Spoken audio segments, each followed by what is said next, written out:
Okay, so, again, about the men of my generation.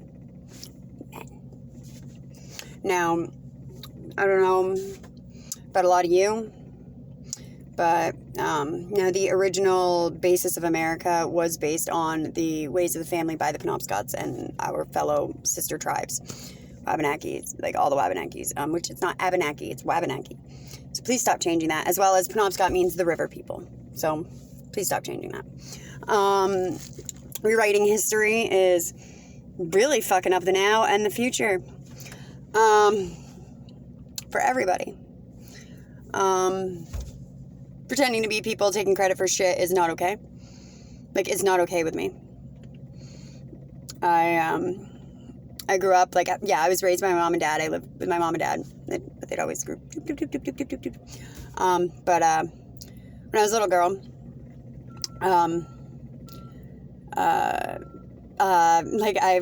they awaited my birth. I came from two original bloodlines, and a David on each side. I guess that was the only thing I was on time for, I guess, is what everybody used to joke around about, was my due date. But my Aunt Bonnie Sapir always wanted me to be born on her birthday, which is Valentine's Day. My dad always made sure that I got a birthday present and a Valentine's Day present from him, because he said, guys will cheap out, though his birthday's the day after Christmas. So, oh, my ribs. I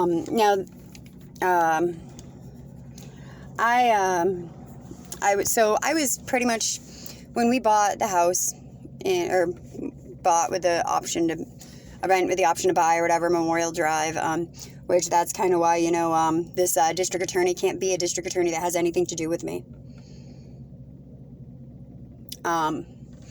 Because of the big Westomeyer thing, and where we won. So yeah, I had been exposed to E. coli. I got really, really, really sick as a little girl. That wasn't to do with the lawsuit. But I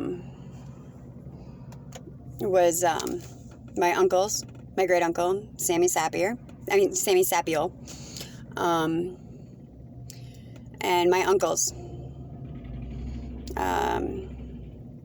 Barry was always around. David was always around. He was going to buy the lot behind my parents' house, at the end of the road. Gary was around a lot. Andy used to actually come around a lot too. Hold on one second. So, I did a lot of stuff with them, after David passed. I kind of kept his memory alive. After my grandmother passed, Phyllis Fearson, whatever, however you pronounce it, Madassa's daughter, and I had to stand with my father and his brothers and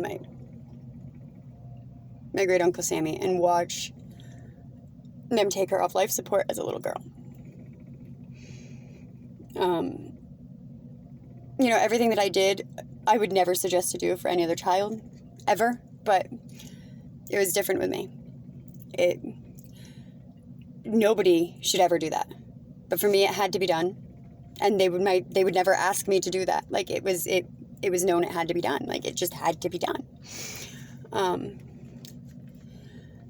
That's how they knew that she was in a better place. I was the only one that she thought was actually ever her own grandchild, because I was the darkest. I didn't get left much by her, but what I did get left, I cherished. I had one of her necklaces that broke, and it was just like plastic, little like turquoise colored, and it had all these little beads, and I was actually going to make one for, make like a bracelet or something and give a piece to everybody, but it got stolen. I was given her Beano trophy, and it was just a square cube, clear cube with the earth in it. I remember as a little girl, like, she'd sit there and she'd be like, Stevie, now remember, if the earth tilts this way, and she'd put it up on one of its corners, like, where would the water go? What would happen? and remember everything. And then she'd like flip it and be like, and what if it goes this way? What if we don't flip all the way? Or what if we flip more than all the way and then back, and then, like, you need to think, like, everybody says I worry too much. I think way too far ahead. Well, somebody has to. Like this giant parasite that they created, that a badass old man, sorry, I gotta call you old, dude. But I do need to know if your wife did have what they called in South Park a negroplasty. Sorry, I'm not trying to offend. Where they replaced on those people's legs. It's on South Park, so I mean, come on now. So it's not me at all. But they replaced these kids' legs, the bottom half, with African American legs. Black people. I don't know. I'm not offended by Indian. Like, what the fuck? I am offended by a savage though, as a lot of teachers in high school called me. Where they replaced the bottom half of their legs or whatever with like black people's legs, and they could jump and do all, like, it was, it's South Park. You can't really, bash on me for that, but his wife's legs were really, really dark, and but I knew that she had to go there for a lot of different things. Hold on one second. All right, so I'll try to tell you really quickly. I was sorry. So basically, I was raised by the men of the tribe. They pretty much like, taught me everything. I used to make, being in the attic like Aunt Frank with, I remember Uncle Barry making, above the garage of, one of his girlfriend's houses in Hamden, making drums and dream catchers. That was fun. What else? I learned a lot from my Uncle Barry's. I remember that I was always told that my spirit was that I was going to be, hopefully I'd be a mother one day. The medical odds were completely against me, but so wasn't my grandmother Phyllis. Don't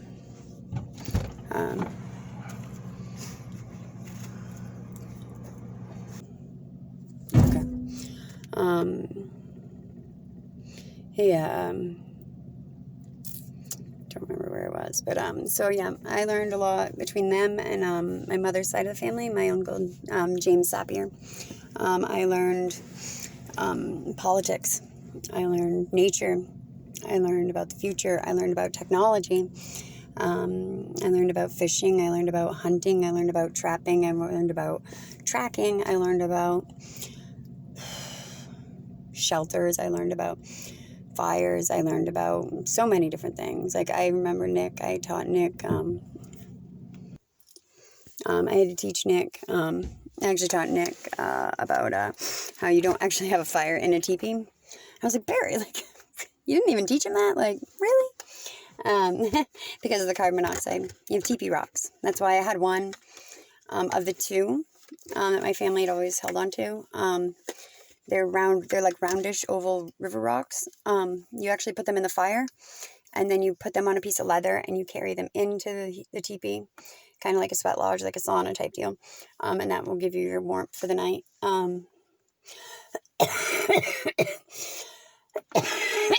And it was too, hard to carry the poles and stuff like that. So they always kept them at one shelter and one on the coast. Like, so we moved inland and outland, it's from the coast to inland, different times of the years for warmth and everything like that. And you would use the birch, because they grow in threes, but they grow apart from each other. And then you just tie them up together, and then you wrap it with your leather or, your whatevers. And that was kind of like your tent, your tent that moves around. Sorry, I just noticed that a bunch of stuff from underneath the bed and everything was put on top of my clean clothes. So, yeah, great. Trying to stay clean, trying to stay healthy, and yeah, with all my health conditions and stuff. So, but people are still just gonna say that I have AIDS, right? And then they're just still gonna keep letting the people that actually have it keep just sleeping with people, right? But again, my life didn't matter. So, again, back to that. So I was raised by, the men of the Penobscot and Passamaquoddies. I was treated like a princess, well, because I am, but they treat women with the utmost respect, because most of the chiefs have always been men up until I was born. And when we separated, I was supposed to be in charge. That's why they separated for me. As soon as they actually started threatening more and more to take my children illegally, for no reason, but the fact that they knew that I was a world leader because I was in place and born to be with, no impeachment, no nothing like that. It's my place and it's my place always.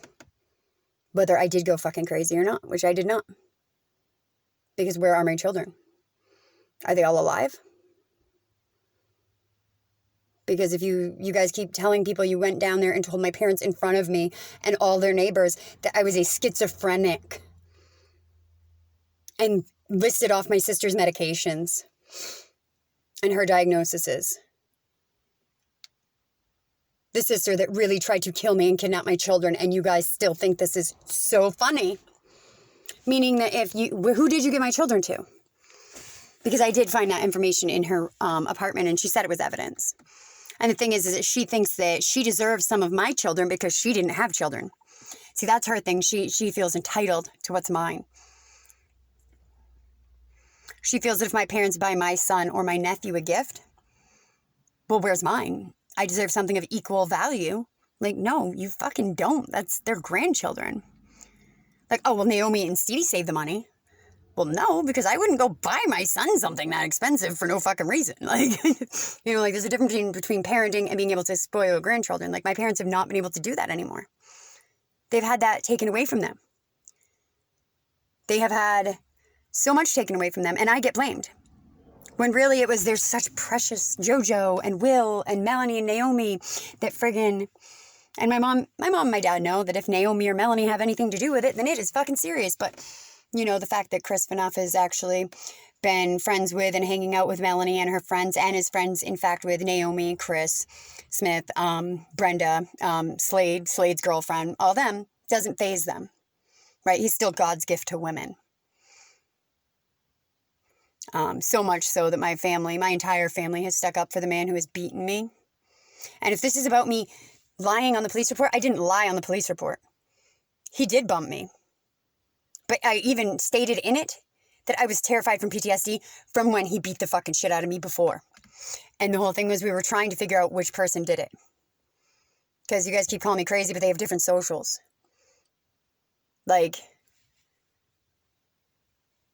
So then if there isn't more than one, then then I guess he really shouldn't be around my children since I failed my home study for one of them, for him being apparently a pedophile.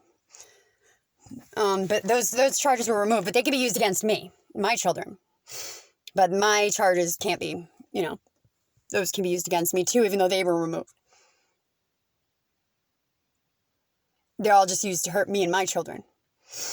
But yeah, so yet again, these men have no moral values.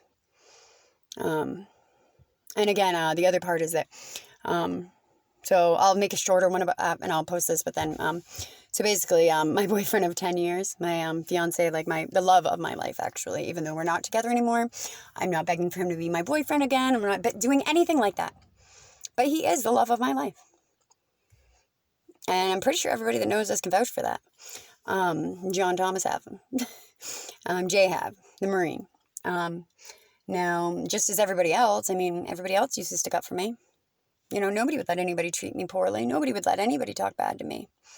But having that man as my boyfriend, as most of you can tell, nobody would ever disrespect me in his presence or in his friend's presence. Nobody would ever hurt me. Nobody would ever hurt or threaten me. So there's that. So I guess, having a man like that for that long, my standards might be higher, but I don't think it should be. I think my standards should be every woman's standards. But I think that women also have to give respect. But not just because it's a man and you're a woman. Respect is earned. Respect can be given. I think respect is given until it needs to be taken away. That's why I like a cop. I don't believe that I should respect a cop just because he's a cop. Just because he's got a gun on his belt.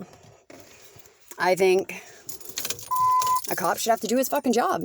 And you know what? I used to say that, cops are cops, dude. Not one of them protected me. No one of them protected my kids. Judge Statham promised to keep me safe. And my children. He was going to put Havlin away for 10 to 20 years. But he dropped Chris's charges and gave him my children. Everybody keeps blaming John for all this shit that Chris did. That's another thing I'm not okay about at all. At all. Havlin and I have been through our shit, but you know what? Chris should not be blaming his shit on John. And then having other people think that I'm doing it. No. John has done his time. He should have, and that was for other shit. But again, that man and I were both kidnapped and we were both held. We have had our whole lives ripped away from us. Whether we're friends in his eyes or not, I don't care. That man deserves a good life for all the shit we have been put through. And for Chris to walk around like his fucking balls are as big as fucking, like, I don't know, beach balls or some shit, which probably infected or full of fucking, like, weird ass fucking shit. Who the fuck knows? All the people he was sleeping with. Fucking... I do not believe the way that you guys are treating females is okay in any means. At all. It disgusts me. I don't care if it's your boyfriend, your girlfriend, or a woman you've never met before. That is a female. That is a woman. And that's why, yeah, women run shit. You know what? The men were chiefs. That was the other thing. But you know what? The women on the reservations ran the camp. They taught the children. They cooked the food. They told the men what to do. We've always run things, and that's when things go good.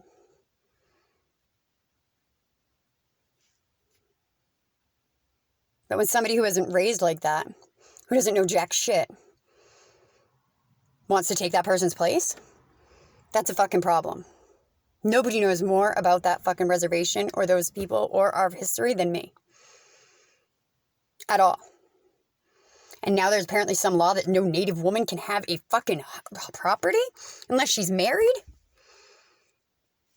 Makes as much sense as about Kirk fucking meeting with the Venezuela fucking president of Venezuela, right? Because that was James Sapir.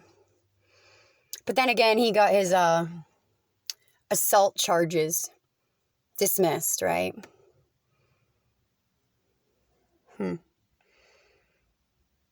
Still no answers to that fucking court paperwork or anything, huh? Nothing. You ruined it. You ruined everything.